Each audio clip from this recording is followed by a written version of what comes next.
This podcast is intended for a mature audience. Listener discretion is advised.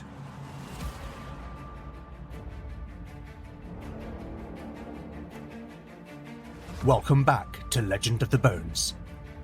Following in the footsteps of giants, Legend of the Bones is a chimera. A mix of old-school tabletop RPG and dark fantasy storytelling.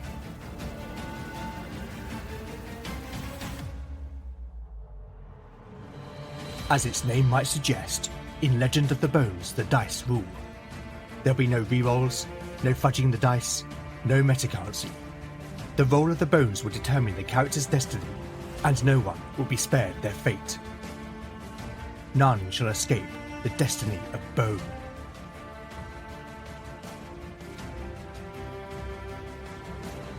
Last time on Legend of the Bones.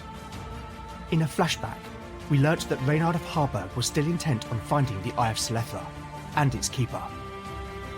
After brutally torturing Lamorda's apprentice, Reynard found that by spilling Cirque's blood over the Eye of Mordgrim, the ancient bond between master and apprentice infused the Hellstone with an unerring sense of Lamorda's whereabouts. But that was not his only blasphemy.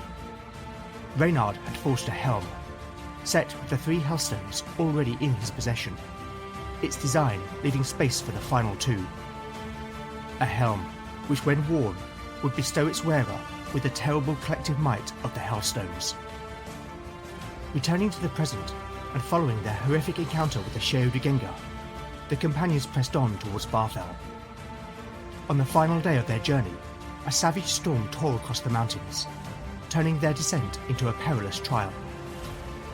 Against wind and rain they endured, and with fortune on their side, by nightfall, the companions had safely returned to the town. Beyond the gates, they sought refuge at Lord Tuok's hall, where the Thane offered warmth and hospitality. Here, they were reunited with Hedrick, their guide, who had fled the valley of Penmelkine after facing the same dread Sheodugenga. In a private audience with Lord Tuok, the companions recounted the grim fate of Demelza and the destruction of the Eye of Krevik. The Thane commended their valour. They shared news. A message from Lord Petrop confirmed that Canute had reached Penglanau, but also carried a summons that Tuok must march at once with half his men, for the Loyalists were gathering their own strength. But now, we turn once more to Canute, where through a strange twist of fortune, the Skarne warlord has found Beric's father, Jarl Einar.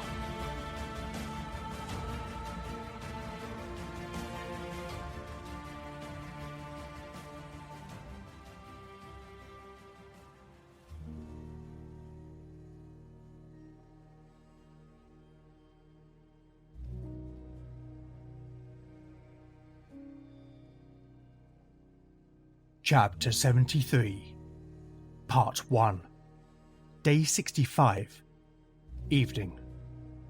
Party status: Canute, 40 out of 40 hit points. The hearthfire crackled, spitting sparks up into the smoke-darkened rafters.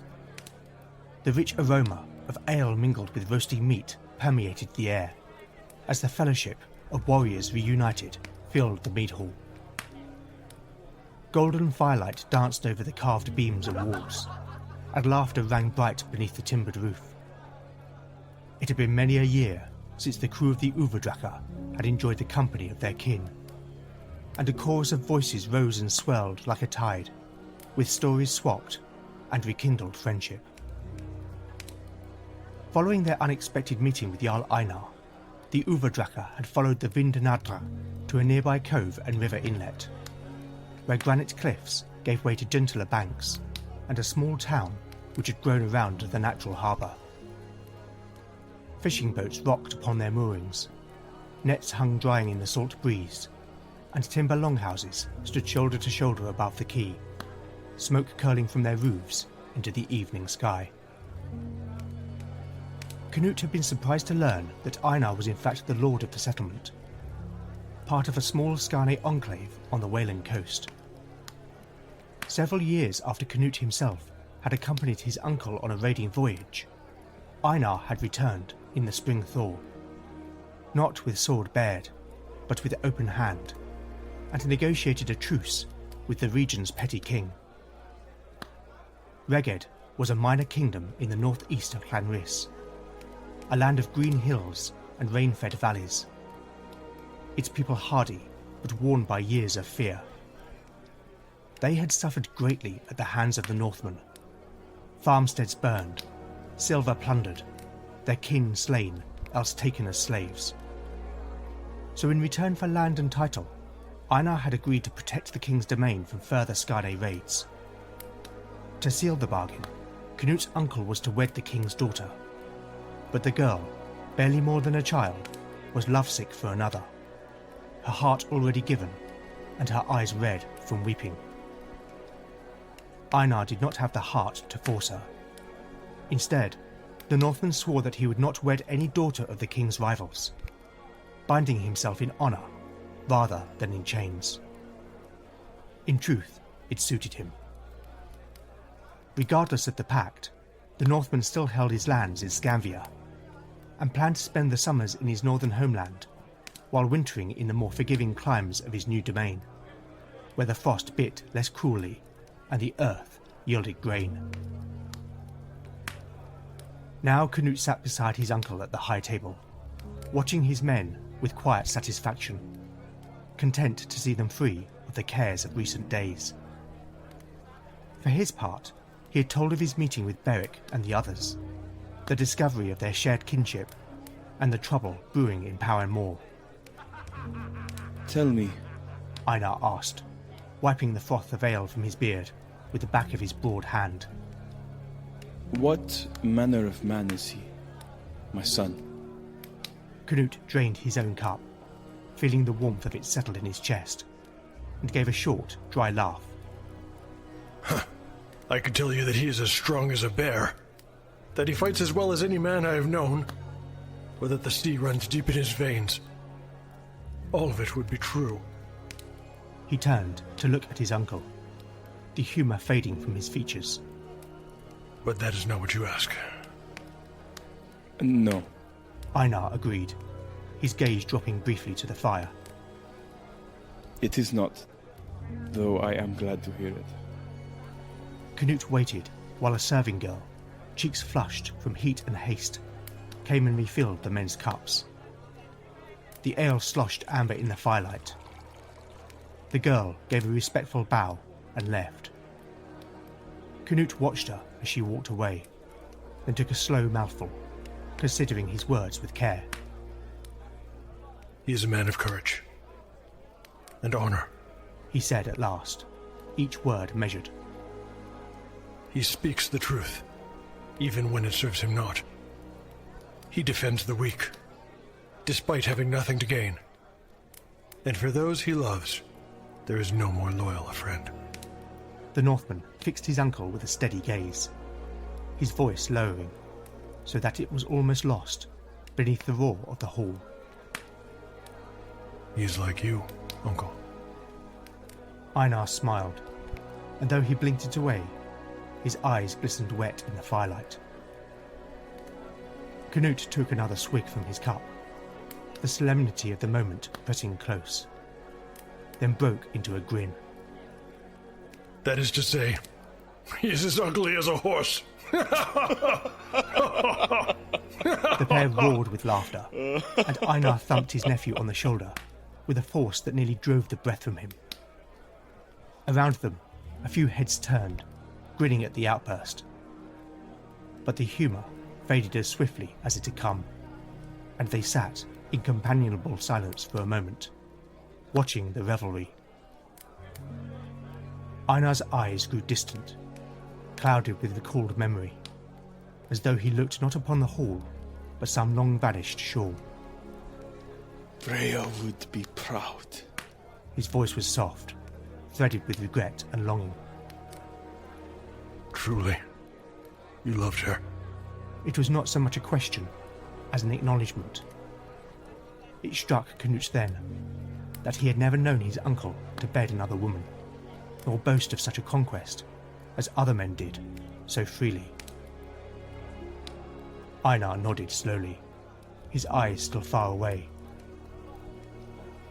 The moment I saw her, I knew the fates had brought us together. The corners of his mouth rose in a wry smile. We gave our oaths and were handfast, and I promised that I would one day return for her. He let out a mournful sigh. Oh, but my father forbade it. And by the time I had my own ship, I learnt that Brea was dead. Canute stared wide-eyed at his uncle. Then, The words caught in the Northman's throat as Einar turned to meet his gaze. His uncle dipped his head in solemn affirmation. Beric is no bastard. His voice was steady with truth. He is my heir.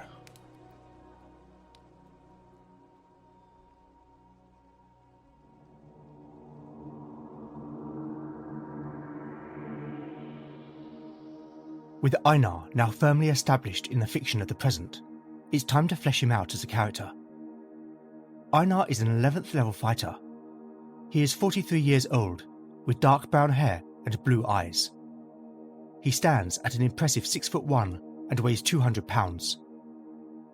I rolled 6 stats off Mike, with my usual rule of re-rolling anything less than an 8, then assigned them to make the most sense for his character, resulting in the following: Strength 14, Intelligence 10, Wisdom 12, Dexterity 13, Constitution 10, and Charisma 18. With 98 plus 4 possible hit points, I rolled 58. If I were purely gaming it, I would have put that rare 18 in Strength, but the fiction has already determined that Einar is highly charismatic and a natural leader, so I decided that it made more sense to assign it to Charisma. Now, while I think it unlikely that Einar would refuse to come to Beric's aid, I am going to make a reaction roll to confirm it. Before I get to that, I wonder whether Lords Conwyn and Petrock have also offered an incentive. Let's ask the Oracle. A 5. That's a straight yes. Okay, so I will say that the two lords will offer 3d6 times 10 gold for every man that Einar commits to their cause. A 12, so 120 gold per spear. As a Jarl, I will rule that Einar has 1d6 times 100 warriors that are oath-sworn to him. A 6! Wow! Einar is clearly a significant regional power. I think that when Canute's father, Jarl Harold, was killed, and with Canute becoming oathbound to Lord Conwyn, that many of Harold's warriors would have pledged their allegiance to Einar.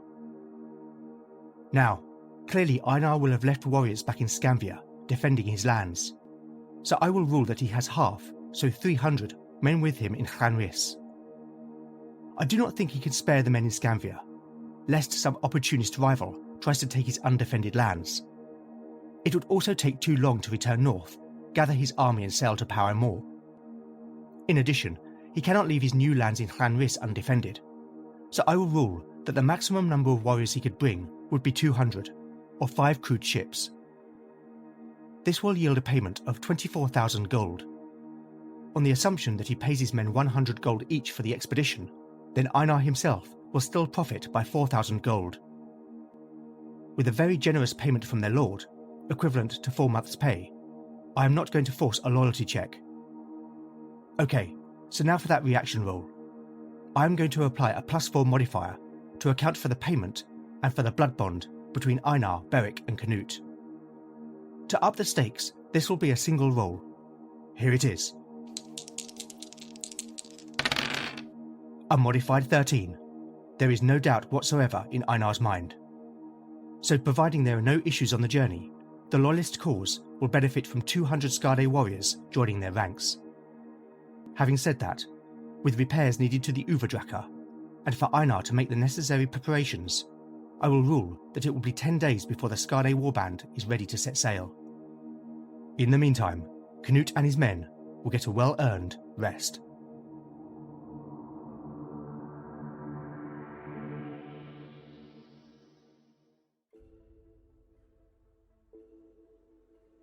Chapter 73, Part 2.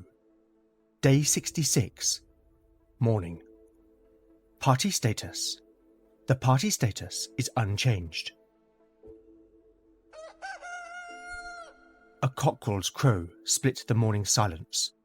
A sharp, defiant cry that seemed to tear the veil of night and herald the dawn. Canute stirred slowly as sleep loosened its hold on him. His head throbbed in heavy pulses, each beat echoing behind his eyes, while a bitter sourness coiled in his stomach, the price to pay for too much ale and too little restraint. With a low groan, he forced one eye open, wincing against the pale intrusion of day. A slender shaft of daylight slipped through a narrow opening beneath the eaves, catching the drifting motes of dust in its glow and casting a muted gold across the chamber's timbered walls. The longhouse itself was an imposing testament to power, worthy of a Jarl of Einar's formidable reputation. Stretching over 100 feet from end to end, its vast frame was supported by thick oak beams, carved with knotwork and beasts of famed sagas. Along its length lay several private chambers, set apart from the main hall. These were reserved for Einar himself, and those guests he deemed most honoured. The structure was so newly built that the oak still held a freshly cut warmth, its beams yet to weather and silver with age. Blinking away the haze of sleep, Canute turned his head upon the furs. Beside him lay the serving girl, her bare shoulders rising and falling softly beneath the heavy pelts. Like many among the townsfolk, she was Waylan, compelled to accept a foreign lord by Einar's pact with the king of Reged. Yet fate had been kind to them, for Einar ruled with an even hand, and those that lived beneath his banner did so with a fairness seldom afforded, especially by conquerors. The girl was no slave, at least no longer. Unlike many lords, Canute's uncle refused to keep thralls, and had freed those that came to him with the land, granting them coin and craft by which to shape new lives. Canute frowned, sifting through the fog of memory to summon her name. Blodaiweth. He reached out and shook her gently. Wake up. Blodaiweth stirred with a soft murmur, then pushed herself upright. Her loosened hair spilled in dark waves over her bare shoulders.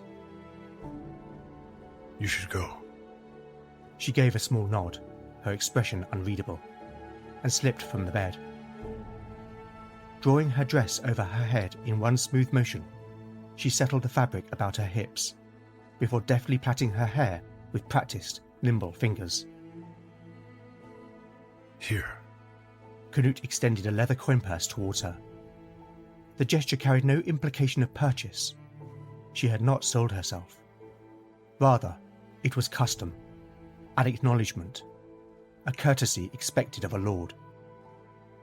Blodaiweth accepted the purse with a grateful nod, and pressed a demure kiss to his cheek.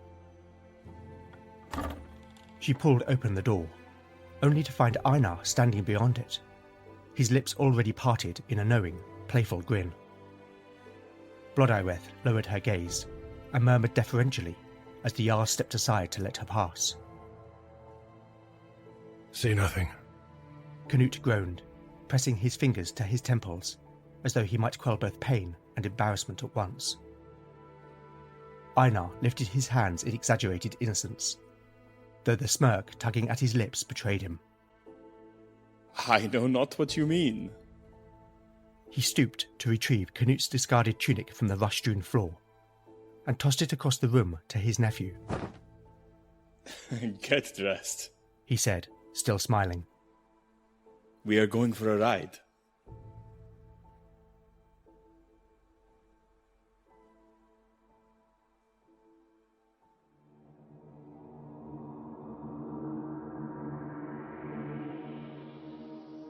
With Canute and Einar venturing beyond the town, which incidentally is called Abamora, it would be remiss of me not to check for a wandering encounter. A roll of 1 or 2 means there will be. Okay then.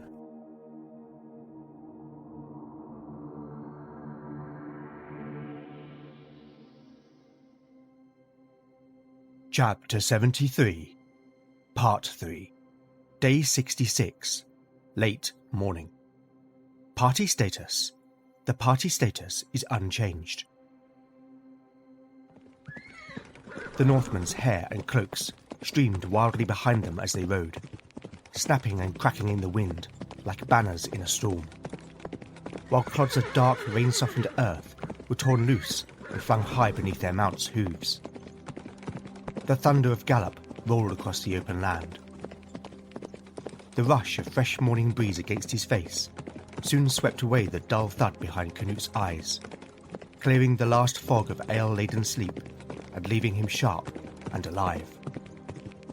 He relished the wild exultation of the ride. There were few sensations to rival it, save perhaps the heave of a longship beneath his boots and the sting of salt spray upon his lips. He found almost as much pleasure on horseback as he did upon the open sea, delighting in the raw strength and living power of the animal surging beneath him. The native Wayland horses were a sturdy breed of stocky cobs, thick through the chest and sure of foot, known for their hardiness and placid temper. Yet Canute had not expected such a compact beast to possess such swiftness, as they devoured the ground with surprising grace. The riders followed the river upstream, its waters flashing silver in the midday sun, and after several miles, the neat patchwork of tilled fields and low meadows surrendered to open grasslands of a broad vale, cradled between rising hills. Sheep roamed freely across the valley floor, white flecks scattered upon a green sea. No doubt beneath the vigilant gaze of herders, guarding against poachers or thieves. In the distance, on either side of the winding river, thin columns of smoke rose lazily from the hamlets and isolated farmsteads that dotted the landscape, each plume dissolving softly into the bright sky. Gradually, the hills drew closer together, and the land ahead began to rise, ending in a craggy bluff of dark stone. Here, the river hurled itself over jagged rocks, cascading in a veil of white foam into a deep pool below. They dismounted, leaving their mounts to graze among the coarse grasses, as Einar led the climb up the steep banks. Beyond the summit lay an ancient forest of oak, ash and elm, their gnarled boughs intertwining like a lover's embrace, while looking back, the vast sweep of the vale stretched out before them. They stood in silence, watching the broad shadows of passing clouds drifting across the fertile landscape. Einar breathed deeply, filling his lungs and letting out a long, contented sigh. I am lord over everything you see. There was no arrogance in his voice, only a deep-rooted satisfaction, the pride of toil rewarded. It is good land, uncle. Canute acknowledged, his gaze lingering on the distant farms. Aye, it is. Einar's voice was pensive. Land a father could bequeath a son. The older man turned to his nephew, his weathered features softened by something unspoken. Beric could come here now. He suggested it quietly, though his eyes betrayed that he knew the thought was little more than wishful fancy. Perhaps age and wisdom had made him tired of battle. He has no need to fight another's war. He is bound by no oath. The words sounded as though he meant them for himself as much as for Canute. True enough, Canute replied. but I am. His voice was tinged with bitterness. His oath compelled him to answer Lord Conwyn's call. For Canute, war was not an option. And Beric and I are bound by blood, just as you and father were. A wry smile touched his lips, fleeting and edged with memory. The two men fell silent once more, the weight of kinship and consequence heavy between them. Far in the distance, beyond the soft haze where land met sky, the ocean glistened beneath the sun like a blade drawn from its sheath. Even from here, Canute could feel its call.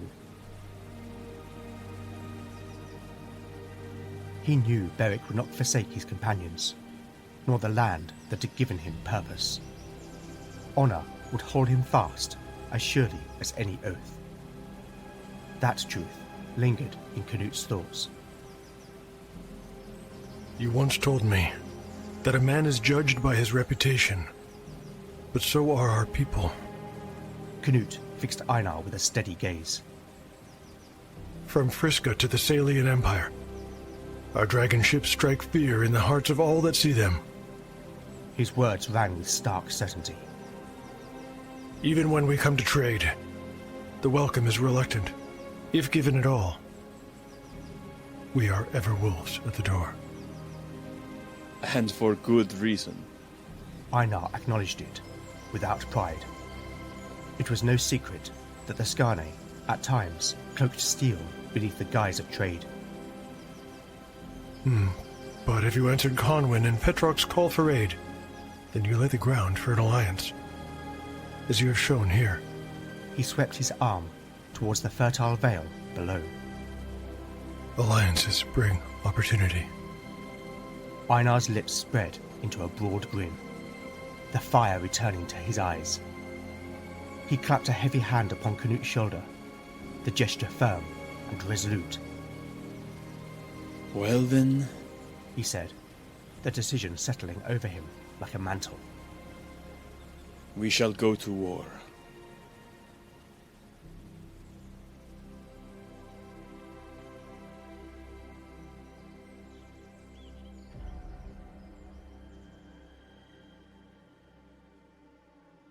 Without warning, the sharp hiss of an arrow split the air.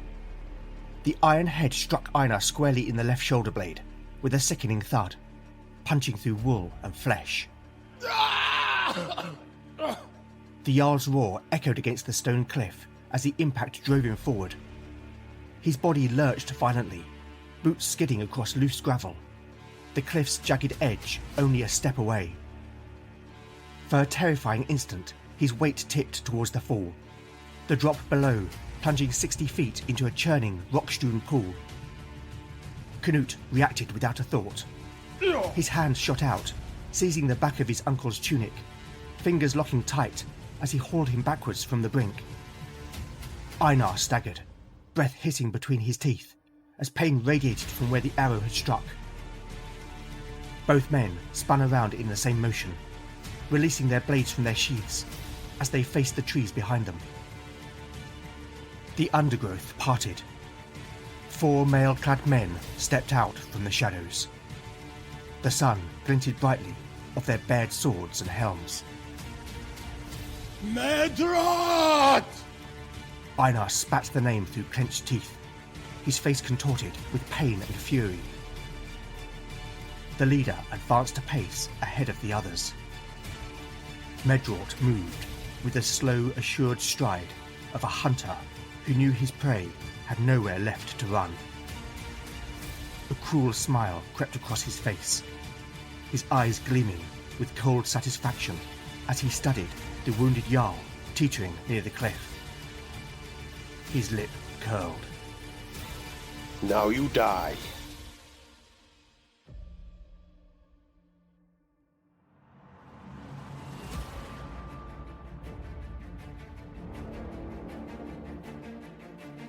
Thank you for listening to Legend of the Bones.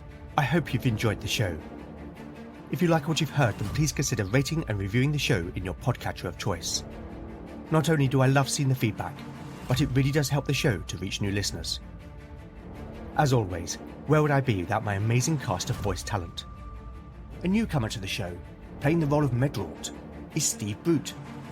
Steve is an avid solo roleplayer, and you can follow his adventures on his various socials under the moniker Cup of Solo. Returning to the show, playing the role of Einar, is J. Brandon Payne. Brandon is a professional voice actor and musician who graciously agreed to appear on the show. Also returning, in his usual role of Canute, is my comrade in arms, John Cohen, creator of Tale of the Manticore. My sincere thanks to Steve, Brandon and John.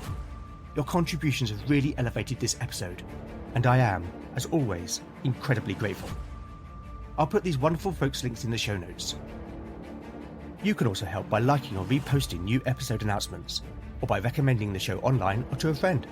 You really can't beat the power of word of mouth. Alternatively, if you'd like to show your appreciation by buying me a metaphorical cup of tea, then I have a Ko-fi page at ko-fi.com/Legend of the Bones. Any donations will go towards the show's running costs. If you can't wait another 3 weeks to hear my dulcet tones, then you might want to head over to Bite-Sized Tales on your podcatcher of choice.